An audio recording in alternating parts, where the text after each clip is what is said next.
Photo op. Demystified. Hello everyone. Today, we're diving into a popular phrase that you might have come across in the media or in everyday conversations. Photo op. By the end of this video, you'll not only know what it means, but you'll also understand how to use it in sentences. Photo op is an abbreviation of two words: photo, short for photograph, and op, short for opportunity. So, when combined, it refers to a chance or occasion for taking a photograph, typically one that is staged for publicity purposes.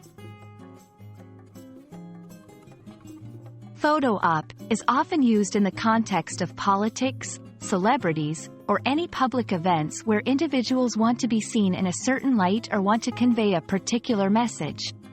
For instance, a politician might arrange a photo op while visiting a school or a hospital to showcase their commitment to education or healthcare. This term can sometimes carry a negative connotation if it's believed that the event was solely staged for the cameras and lacked genuine intent.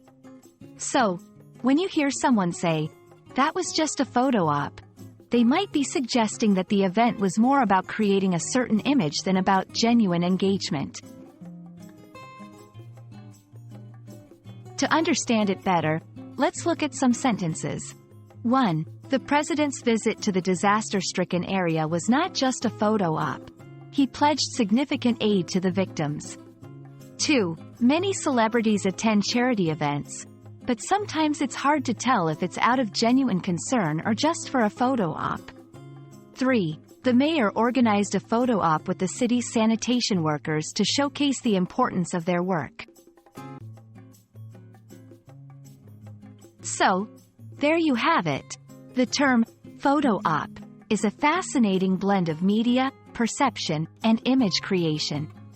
Now, not only do you know its meaning, but you also have the context and examples to use it confidently. Always keep an ear out for it in the news or conversations, and you'll be amazed at how often it comes up. We hope this video was enlightening, and as always, happy learning!